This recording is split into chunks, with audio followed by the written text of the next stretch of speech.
Shalom, salam berkat dari kami untuk pendengar sekalian. Saat ini pendengar akan diberkati dengan program Hari Ini Harinya Tuhan bagian yang ke-8.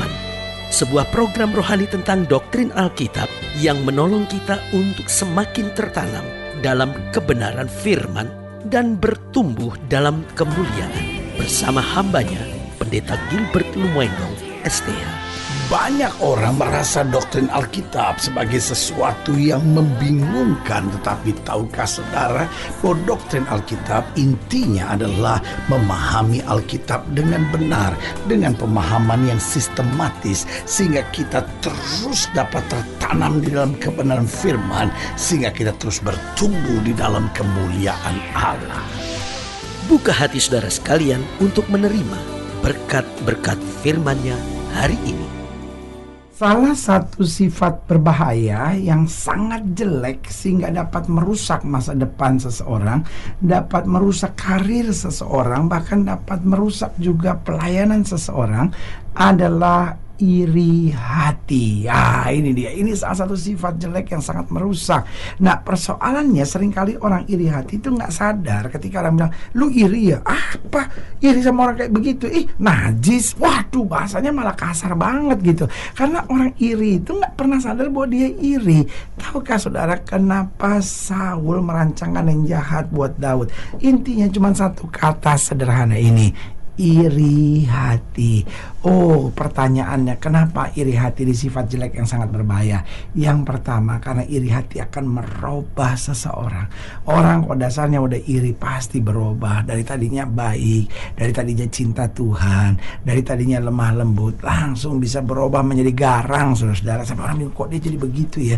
Gak sangka ya, dulu gak pernah begitu ya. Kenapa bisa begitu? Orang kok tiba-tiba dari baik berubah menjadi jahat? Seringkali terjadi. Kenapa? Karena iri hati. Ada begitu banyak hamba Tuhan yang tadinya begitu baik, begitu rendah hati, sekarang tiba-tiba berubah. Hanya kenapa? Iri. Ada orang lain yang dulu mungkin hanya pengerjanya, yang dulu mungkin jauh lebih junior dari dia, tapi sekarang dipakai Tuhan luar biasa. Langsung berubah caranya, langsung berubah omongannya. Yang tadinya begitu lemah lembut, penuh kasih, sekarang penuh dengan menyerang, bahkan khotbah dari mimbar, menyerang gereja lain, menyerang hamba Tuhan lain. Kalau itu kita mulai lihat, sadar itu dikarenakan iri hati. Saudara gue yang kasih dalam Tuhan, yang pertama, iri hati akan merubah seseorang, bukan ke arah baik, bukan ke arah positif, tapi justru ke arah negatif. Yang kedua, saya pelajari, iri hati akan merusak ketulusan hati. Orang kalau sudah iri hati, nggak akan ada lagi ketulusan dalam hatinya. Yang ada hanya kecurangan demi kecurangan, yang ada hanya kejahatan demi kejahatan, yang ada sebuah pemikiran bagaimana mengalahkan dia, bagaimana membuat saya lebih daripada semuanya. Wah, orang iri hati itu hatinya busuk banget. Orang iri hati itu karakternya jelek sekali. Orang iri hati itu tindakan-tindakan kesehariannya sangat berbahaya. Karena sebagai hamba Allah, saya hanya mau ingatkan, cepat sadar kalau kita udah nggak bisa lihat orang lain lebih berhasil, kita sudah cari-cari kekurangan orang-orang yang berhasil, itu berarti kita sudah dikontaminasikan oleh iri dalam hati kita. Sebagai hamba Allah, saya selalu ingatkan, kalau ada orang lebih baik dari kita, lebih berhasil dari kita, jangan lihat kekurangannya, karena pada dasarnya setiap orang itu pasti ada kekurangan. Mau dia hamba Tuhan, mau dia orang hebat, selama namanya masih manusia, pasti ada kekurangannya. Orang yang berhasil adalah orang yang belajar dari kelebihan-kelebihan orang tanpa pernah membicarakan kekurangan-kekurangannya. Haleluya. Jadi ingat, yang pertama, bahwa iri hati dapat merubah seseorang ke arah yang negatif.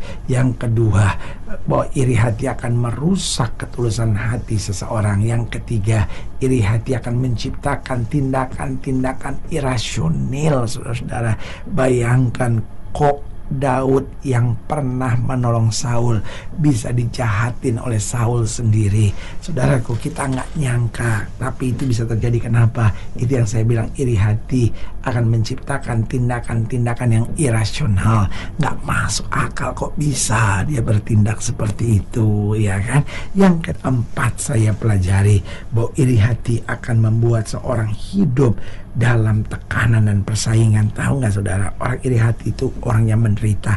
Kita boleh jengkel melihat orang iri hati, tetapi kita harus berbelas kasihan, karena orang iri hati itu sebetulnya sangat menderita hidupnya. Hidupnya sangat tertekan. Kenapa? Karena terus mau bersaing dengan siapapun. Itu sebabnya sebagai hamba Allah, hari ini saya berani katakan tidak kebetulan saudara mendengarkan program ini. Kalau di hati saudara ada iri, atau saudara langsung berkata, enggak, saya ini orang yang bukan irian, iya kan? Saya bukan orang yang suka iri hati. Tetapi sebetulnya saudara sedang berkompetisi. Saudara nggak bisa lihat orang lain lebih maju. Saudara senang sekali kalau lihat orang yang bersama saudara tiba-tiba ada kekurangan, ada kelemahan, itu kan dia akan begini-begini. Lalu kita bicarakan, jangan iri hati sudah merasuk. Yang paling aman adalah hari ini rendahkan diri di hadapan Tuhan dan bilang, Tuhan, kalau ada iri hati dalam hidup saya, cabut sampai ke akar-akarnya. Yang kelima, saya pelajari bahwa iri hati akan menghancurkan damai dan sukacita. Orang-orang yang dikuasai dan dikendalikan oleh iri hati akan kehilangan damai, akan kehilangan sukacita. Buang iri hati, undang ketulusan, maka berkat anugerah kemuliaan Tuhan terus menyertai kita. Haleluya.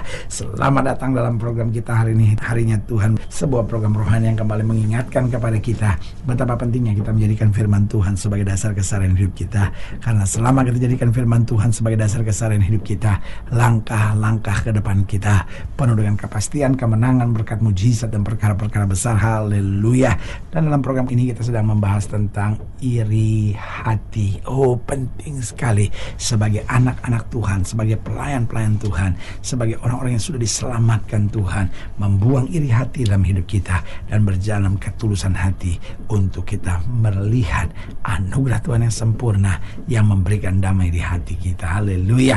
Nah, saudaraku yang kasih dalam Tuhan, dalam pembahasan tentang iri hati kita mau sama-sama belajar Kejadian pasal 37, Kejadian pasal 37 ayat yang pertama, Kejadian pasal 37 ayat yang pertama sampai ayatnya yang ke-11. Kejadian 37 ayat 1 sampai 11, demikian firman Tuhan di bawah judul perikop Yusuf dan saudara-saudaranya. Kejadian 37 ayat 1 sampai 11. Demikianlah firman Tuhan. Adapun Yakub, ia diam di negeri penumpangan ayahnya, yakni di tanah Kanaan. Inilah riwayat keturunan Yakub. Yusuf tatkala berumur 17 tahun, jadi masih muda, biasa mengembalakan kambing domba bersama dengan saudara-saudaranya, anak-anak Bilha dan Silpa, kedua istri ayahnya. Dan Yusuf menyampaikan kepada ayahnya kabar tentang kejahatan saudara-saudaranya. Israel lebih mengasihi Yusuf dari semua anaknya yang lain, sebab Yusuf itulah anak yang lahir pada masa tuanya. Dan ia menyuruh membuat jubah yang maha indah bagi dia. Setelah dilihat oleh saudara-saudaranya bahwa ayahnya lebih mengasihi Yusuf dari semua saudara-saudaranya, maka bencilah mereka itu kepadanya dan tidak mau menyapanya dengan ramah. Pada satu kali bermimpilah Yusuf, lalu mimpinya itu diceritakannya kepada saudara-saudaranya. Sebab itulah mereka lebih benci lagi kepadanya, karena katanya kepada mereka, coba dengarkanlah mimpi yang kumimpikan ini. Tampak kita sedang di ladang mengikat berkas-berkas gandum. Lalu bangkitlah berkasku dan tegak berdiri. Kemudian datanglah berkas-berkas kamu sekalian mengelilingi dan sujud menyembah kepada berkasku itu. Lalu saudara-saudaranya berkata kepadanya, apakah engkau ingin menjadi raja atas kami? Apakah engkau ingin berkuasa atas kami? Jadi makin bencilah mereka kepadanya karena mimpinya dan karena perkataan itu. Lalu ia memimpikan pula mimpi yang lain yang diceritakan kepada saudara-saudaranya, katanya, aku bermimpi pula, tampak matahari, bulan dan 11 bintang sujud menyembah kepadaku. Setelah hal itu diceritakan kepada ayah dan saudara-saudaranya, maka ia ditegur oleh ayahnya. Mimpi apa mimpimu itu? Masakan aku dan ibumu serta saudara-saudaramu sujud menyembah kepadamu sampai ke tanah?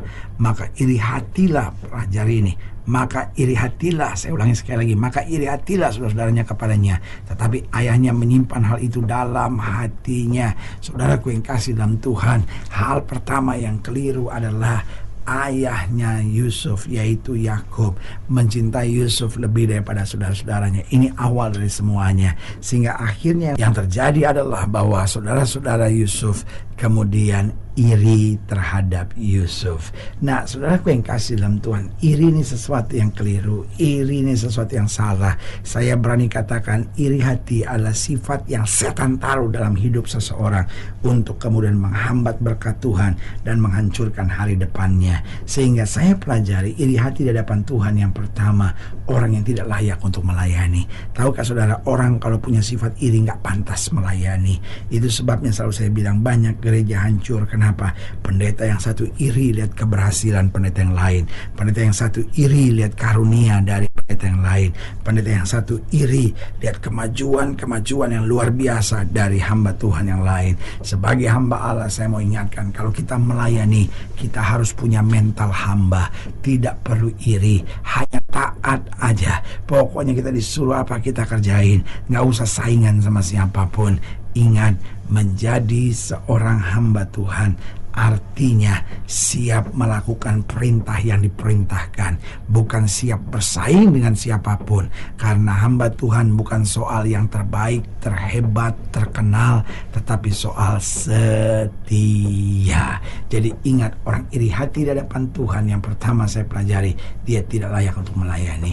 Yang kedua, orang iri hati di hadapan Tuhan adalah orang yang jatuh dalam dosa dan perlu bertobat. Iri hati adalah sebuah dosa, bahkan iri hati adalah sebuah kejahatan di hadapan Tuhan. Karena itu perlu bertobat, berbalik, maka Tuhan bisa pulihkan. Kalau tidak, maka kita akan dihancurkan oleh iri hati itu. Yang ketiga saya pelajari, adapun orang iri hati di hadapan Tuhan adalah orang yang tidak dapat merasakan berkat-berkat Tuhan yang luar biasa, tidak pernah bisa merasakan janji-janji Tuhan tergenapi. Karena orang iri hati selalu akan tertekan, selalu akan kecewa, selalu akan menghadapi kehancuran dalam hidupnya. Dan yang keempat, adapun orang iri hati di hadapan Tuhan adalah orang yang tidak menyadari rancangan Tuhan itu indah bagi dirinya. Dia sibuk lihat orang lain, dia sibuk bandingkan dengan orang lain, dia sibuk berkompetisi dengan orang lain. Dia lupa bahwa Tuhan selalu punya rancangan yang indah bagi hidupnya. Saudaraku yang kasih dalam Tuhan, tidak kebetulan sudah mendengarkan program hari ini. Saya percaya betul bahwa hari ini akan menjadi hari perubahan yang dahsyat yang Tuhan mau sediakan buat kita. Kalau saudara ingin dilayani lebih jauh, hubungi kami melalui telepon, hubungi kami melalui surat, kunjungi website kami.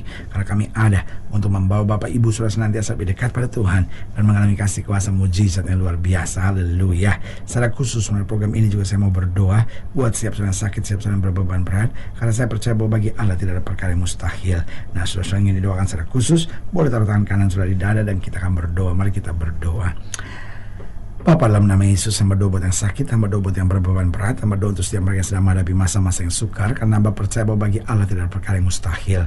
Bapa, hamba berdoa di dalam nama Yesus, Tuhan jamah yang sakit Tuhan sembuhkan, yang lemah Tuhan kuatkan, yang susah Tuhan liburkan, yang jatuh Tuhan angkat, sehingga hari-hari yang penuh kemenangan boleh berlaku. Secara khusus hamba doa buat mereka yang taruh tangan kanan yang di dada, di dalam nama Yesus Tuhan jamah, anugerah kasih karunia kuasa Tuhan yang luar biasa akan terus mengalir dalam kehidupan mereka, sehingga hari ini juga mereka boleh buang segala sifat iri hati dan Tuhan ganti dengan ketulusan hati yang menuntunnya pada kemenangan. Di dalam nama Yesus kami berdoa. Haleluya.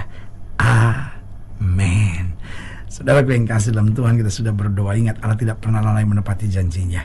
Inilah saatnya buat kita untuk bangkit bersemangat, bersuka cita dalam menghadapi segala perkara. Karena kita tahu Yesus hidup, Yesus berkuasa, dan selalu menyediakan terbaik buat anak-anaknya. Doa saya menyertai saudara. Sampai berjumpa pada program berikut. Dan jangan lupa, jadikan hari ini harinya Tuhan. Haleluya.